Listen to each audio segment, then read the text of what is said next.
So why work 80 hours a week? Well, men will do it, some men, very few. A handful of hyper-competitive men who are obsessed with hitting the pinnacle of the given dominance hierarchy they're in will happily work 80 hours a week, and they'll forego everything else. Relationships, family, children, way in the second category.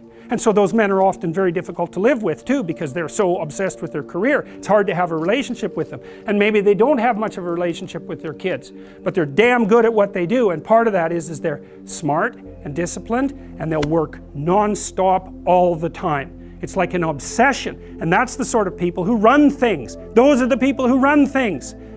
Well, they're often also disagreeable too, because you want to manage people? Really? They're not going to like you.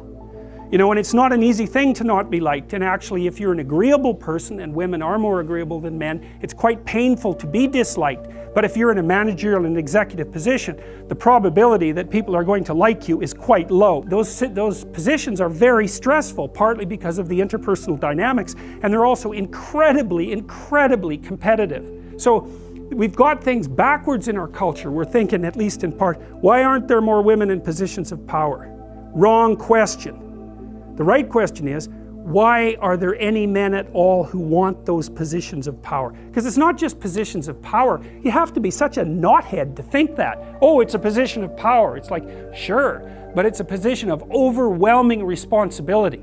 And if you make mistakes, you're done.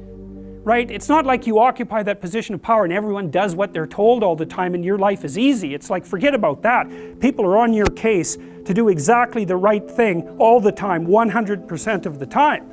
And maybe you want that and maybe you don't. So I don't know what people think is these people are all sitting in their offices with their feet up on the desk, smoking cigars and oppressing the world. It's like, that isn't how it works. Those people, they work flat out all the time.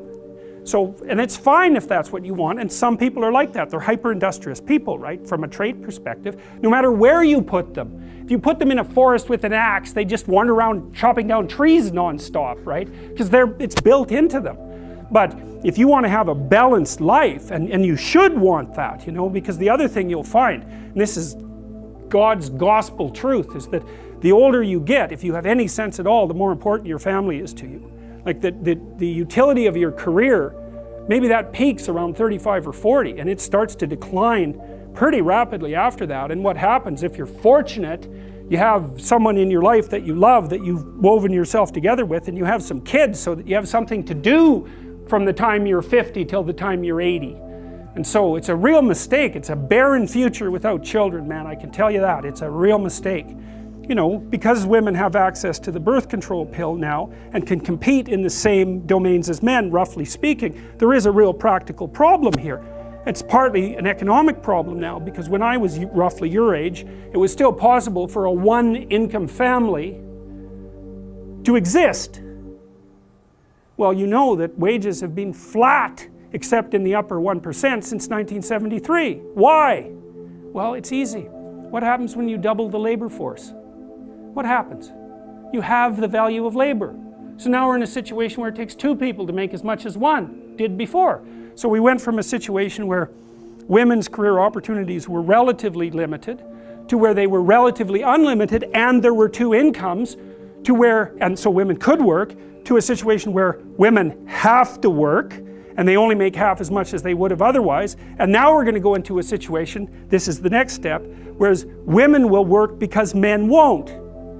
And that's what's coming now. So there was an economist article showing that 50% now of boys in school are having trouble with their basic subjects. And you look around you in universities, you can see this happening. I've watched it over decades.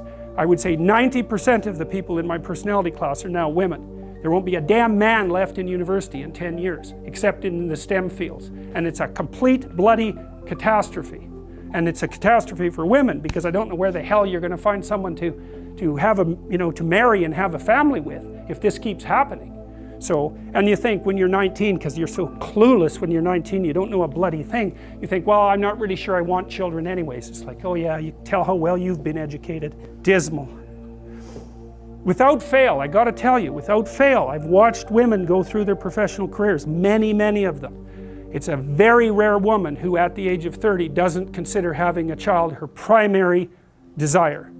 And the ones that don't consider that, generally, in my observation, there's something that isn't quite right in the way that they're constituted or looking at the world. Sometimes you get women who are truly non-maternal, you know, by temperament. They have a masculine temperament, disagreeable, they're not particularly compassionate, they're not maternal, they're not that interested in kids. Fair enough, man. But there aren't that many of them, and there's plenty who will not admit to themselves that that's what they most desperately want.